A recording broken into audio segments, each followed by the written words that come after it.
I never thought I'd be posting here, but I need to get this off my chest and maybe get some advice.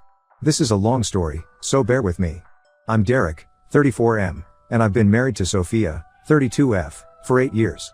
We met in our mid-20s at a local community center where I was volunteering. I was teaching art to underprivileged kids, and she was there for a networking event. It was one of those instant connections. 1 minute we were talking about the importance of community service, and the next, we were planning our first date. Growing up, I always had a passion for art. My parents weren't wealthy, but they always encouraged my creativity. My dad worked as a carpenter, and my mom was an elementary school teacher. They taught me the value of hard work and finding joy in helping others. I remember spending countless hours in our small backyard, painting landscapes on any surface I could find, old pieces of wood, cardboard boxes, even the fence, much to my dad's initial dismay, though he later said it brightened up the yard. After high school, I got a scholarship to study art at a local college. It was there that I discovered art therapy. I was fascinated by the idea of using art to help people heal and express themselves. I volunteered at a nearby children's hospital, doing art projects with kids undergoing treatments. Seeing their faces light up as they created something beautiful amid their struggles solidified my decision to pursue this as a career. Sophia, on the other hand, came from a more affluent background.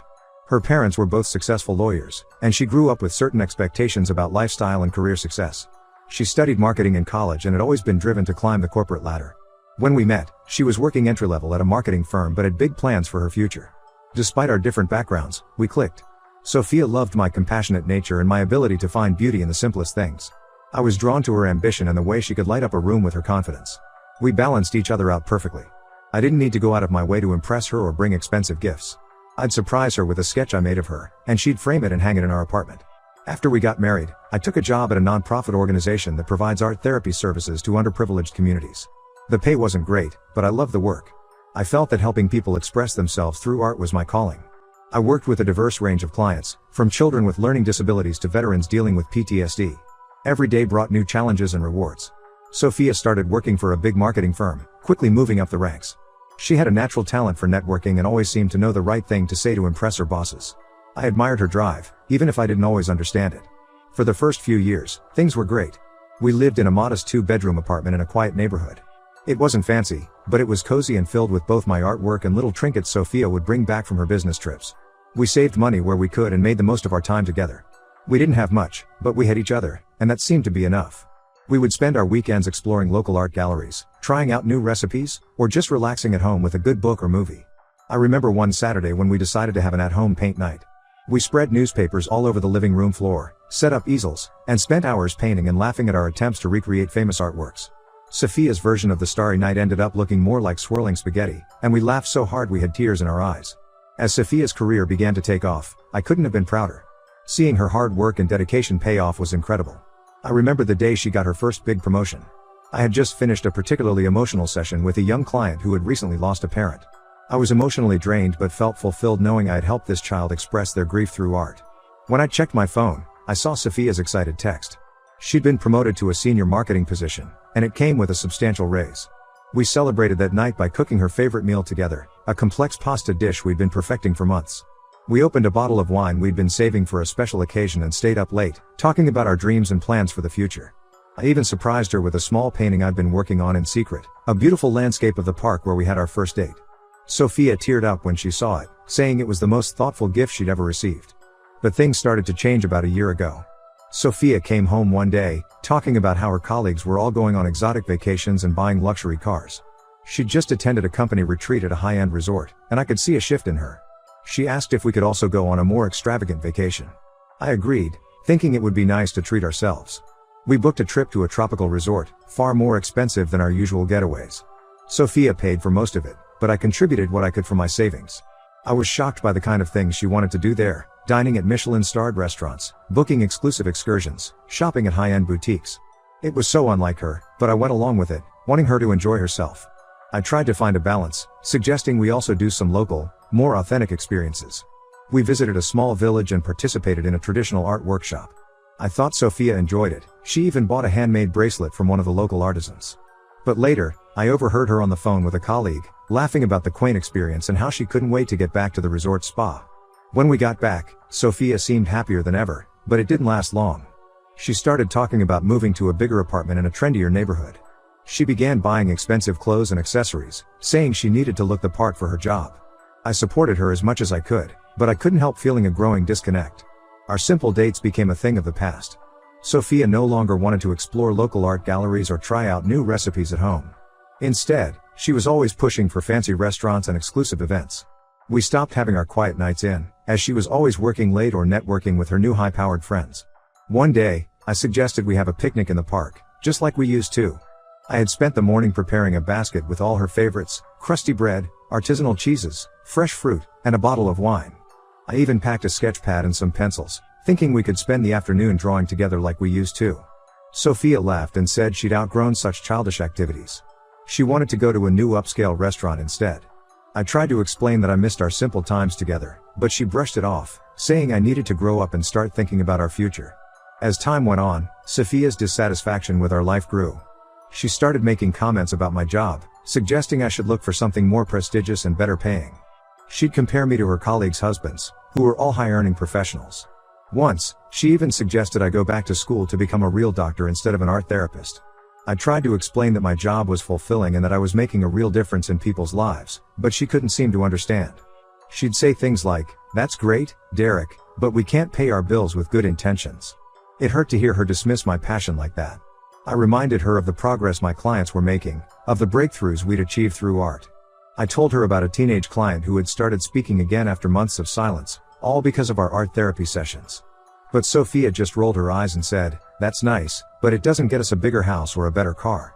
The final straw came when Sophia's company had a big charity gala. I wore my best suit, which admittedly wasn't very fancy, and tried to mingle with her colleagues. But I could see the embarrassment on Sophia's face when I talked about my work. Later that night, she exploded, saying I was holding her back and that she was tired of having a husband she couldn't be proud of. I was stunned. I asked her if she still loved me, or if she just loved the idea of what I could be. She didn't answer right away, and the silence was deafening. Finally, she said, "I do love you, Derek, but I hate our life. I want more, and I thought you did too." I told her that I loved our life, or at least the life we used to have. I asked her if she could still love me if I didn't change, if I stayed the same compassionate, art-loving guy she fell in love with. She didn't answer, and I knew then that our marriage was in serious trouble. Now, we can barely look at each other. Sophia comes home late every night and sleeps in the guest room. If we happen to be in the same room, she finds an excuse to leave. Yesterday, I tried to hold her hand as we were leaving the house, and she pulled away as if my touch disgusted her. I feel lost and hurt. I don't know what I did to deserve this response from her. I'm considering suggesting we take a break to think about where our relationship is heading. But is that too harsh? Right now, everything feels harsh to me. It's incredibly difficult to see the love of my life treat me like I'm nothing. What do you think I should do? Has anyone been in a similar situation? Any advice would be appreciated. Update 1. First off, I want to say a huge thank you to everyone who offered their support and advice after my last post. Your comments and messages have been a lifeline during this incredibly difficult time. After much consideration, I decided to have an honest conversation with Sophia about our relationship. I suggested we take a break to reevaluate things. To my surprise, she agreed without hesitation. She moved in with her sister, and I stayed in our apartment. The silence that followed was both a relief and a torture. I missed the Sophia I fell in love with, but I didn't miss the constant criticism and disappointment. The first few days were the hardest. I'd come home from work, expecting to see her there, only to be met with an empty apartment. I found myself talking out loud sometimes, forgetting for a moment that she wasn't there to answer. During this break, I had a lot of time to reflect on my life choices. I reaffirmed my love for art therapy and the impact it has on people's lives. I thought about all the clients I'd helped over the years, the children who found a voice through their artwork, the adults who processed trauma through creative expression. I realized that while I wanted to support Sophia and make her happy, I couldn't change the core of who I am. I spent a lot of time in my small home studio, painting and sketching. It had been a while since I'd created art just for myself, without the pressure of it being a gift for Sophia or something to sell. I found myself pouring my emotions onto the canvas, the confusion, the hurt, but also the hope for a brighter future. One weekend, I decided to volunteer at a local shelter, teaching an art class to homeless youth. It was challenging but incredibly rewarding. Seeing these kids, who had so little, find joy in creating art reminded me of why I chose this path in the first place. One young girl, no more than 12, painted a picture of a house with a big family inside. When I asked her about it, she said it was her dream for the future. It broke my heart but also reaffirmed my commitment to using art to help others heal and hope. That being said, I also understood that growth and compromise are part of any relationship. I started looking into opportunities that would allow me to advance in my field without compromising my values. I reached out to some colleagues and mentors, asking for advice and keeping an ear out for potential opportunities. As luck would have it, I found out about a position at a prestigious hospital that was starting an art therapy program for their pediatric oncology ward. It was a big step up from my current role, more responsibility, a chance to build a program from the ground up, and yes, better pay. But more importantly, it was an opportunity to make an even bigger impact, to bring art therapy to children facing the toughest battles of their young lives. I applied for the position and went through several rounds of interviews. Each time I spoke about my vision for the program, I felt a renewed sense of purpose. I imagined the difference we could make in these children's lives, how we could bring color and creativity into the sterile hospital environment. While all this was happening, Sophia and I had minimal contact. We'd text occasionally to discuss practical matters, but we hadn't seen each other in weeks. I was nervous but excited to tell her about this new opportunity, hoping it might be a way to bridge the gap between us. I thought maybe if she saw that I was growing in my career, but in a way that stayed true to my passions, she might understand me better. I decided to call her and ask if we could meet to talk. She agreed, and we set a date to meet at a neutral location, a cafe we used to frequent in the early days of our relationship. I spent hours preparing what I would say, how I would explain my new opportunity and my hopes for our future. But when the day came, Sophia showed up with a manila envelope in her hands. Before I could even begin to tell her about the hospital position, she slid the envelope across the table. Inside were divorce papers. She explained, in a cold, detached voice that I hardly recognized, that she couldn't be with someone who lacked ambition and couldn't provide the lifestyle she desired. She mentioned her new social circle and how they would look down on someone in my profession. She said she deserved more than what I could offer. I was devastated but also angry. I realized that no matter what I did, it would never be enough to satisfy her growing materialistic desires. The woman sitting across from me was not the Sophia I had fallen in love with. I took the divorce papers and told her I needed time to think. After she left, I sat in that cafe for hours, nursing a cold cup of coffee and thinking about our entire relationship, from the early days of our love to the recent years of growing apart. It was clear that we had both changed, and while I still cared for her, I couldn't ignore the fact that we were no longer compatible. I decided to sign the divorce papers. It's painful, but I realize now that staying in this marriage would mean losing myself. I plan on taking the new job at the hospital and focusing on my personal growth. I'll update you all once the divorce is finalized. Thank you again for your support during this challenging time. Update 2. Hey everyone, I wanted to give you all an update on what's been happening since my last post. First of all, thank you again for your unwavering support. Your messages and encouragement have truly been a lifeline for me. The divorce has been finalized. It was a difficult and emotionally draining process, but it's finally over. Sophia and I managed to keep things civil, dividing our assets without too much conflict. She got most of our shared possessions, which was fine by me. I've never been one for material things anyway. After the divorce was finalized, I took some time to process everything and figure out my next steps. I'm happy to say that I did take that job at the hospital. It's been challenging but incredibly rewarding. I'm working with children battling cancer, using art therapy to help them express their feelings and cope with their treatments. My first week on the job was intense. I remember walking into the pediatric oncology ward, seeing all those brave kids hooked up to machines, some of them having lost their hair to chemotherapy. It was overwhelming at first, but then I saw a little boy, no more than 6, drawing a picture of himself as a superhero. When I asked him about it, he said, "This is me, beating the bad guys in my body." That moment reminded me why I do this work. We've been making progress with the program. I've introduced various art projects tailored to different age groups and treatment stages. One of my favorites is the Journey Jars, where kids fill clear jars with layers of colored sand, each color representing a stage of their treatment journey. It's a visual way for them to see how far they've come and to look forward to filling the jar to the top when they finish treatment. On a more personal note, I've made some changes in my life.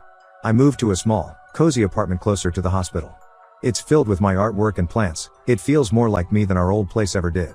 I've set up a small studio space in the spare room, where I can work on my personal art projects when I'm not at the hospital. I've also rekindled my love for painting and have even sold a few pieces at local art fairs. Last month, I participated in a charity auction where one of my paintings, a colorful, abstract piece inspired by my work with the kids at the hospital, sold for a surprising amount. All proceeds went to the pediatric oncology ward, which felt amazing. I've been spending more time with friends and family who have been incredibly supportive throughout this whole ordeal. My sister, Emily, 30F, has been especially amazing.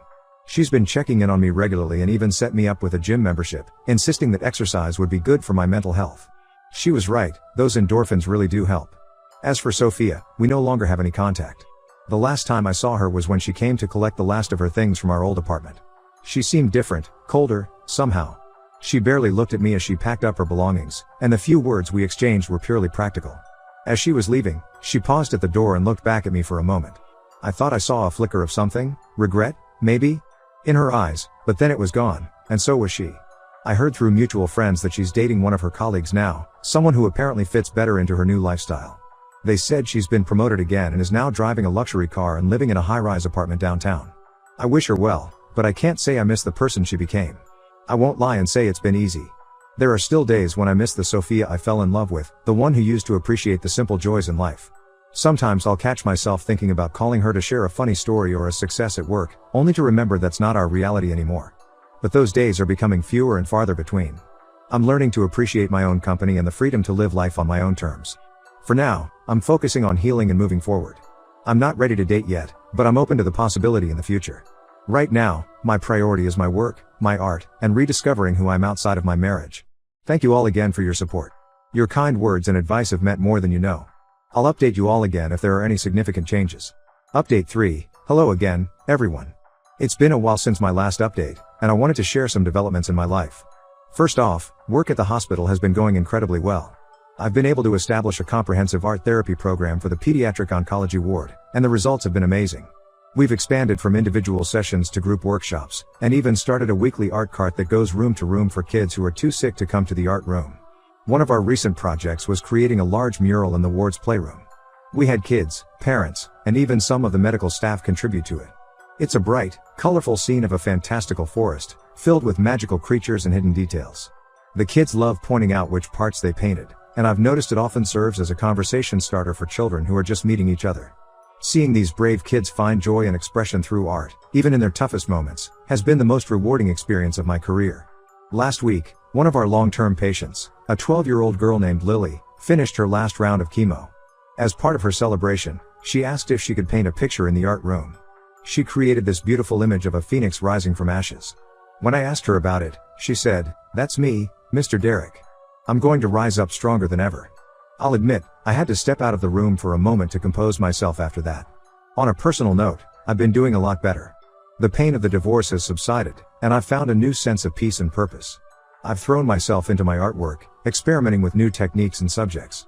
I've been working on a series inspired by my experiences at the hospital, not the sadness or illness, but the strength, hope, and resilience I see every day. I'm excited to share that I've been offered a spot in a local art gallery. It's a small exhibition, but it's a start, and I'm thrilled to have my work recognized. The exhibition is themed around healing through art, and I'll be showing some of my personal pieces as well as a collaborative piece I worked on with some of the kids from the hospital. I've also made some new friends through a local community art program where I volunteer on weekends. We meet up to paint outdoors, sketch at cafes, or visit museums together. It's been great to connect with people who share my passion for creativity and giving back to the community. As for Sophia, I haven't heard from her directly, but I did run into her sister at a coffee shop a few weeks ago. She told me that Sophia and her new boyfriend had moved to another city for a job opportunity. I was surprised to find that the news didn't affect me as much as I thought it would. I truly hope she's happy and has found what she was looking for. In an unexpected turn of events, I've started seeing someone. Her name is Claire, 33F, and she's a music therapist I met through work. We bonded over our shared passion for using arts and healing, and things progressed naturally from there. It's still very new, and we're taking things slow, but it's nice to connect with someone who understands the value of what I do and appreciates the simpler things in life. Last weekend, we went on a picnic in the park, something I haven't done in years, and it felt wonderful to share that simple joy with someone again. Looking back, I realized that the end of my marriage, while painful, was necessary for both Sophia and me to grow and find happiness. I'm no longer bitter about what happened. Instead, I'm grateful for the lessons I've learned and the strength I've found in myself. To anyone out there going through a similar situation, hang in there. It does get better. Focus on what truly matters to you, surround yourself with supportive people, and don't be afraid to start over. Thank you all again for your support throughout this journey. Your kindness and encouragement have meant the world to me. I may not update again unless something significant happens, but know that I'm doing well and looking forward to what the future holds.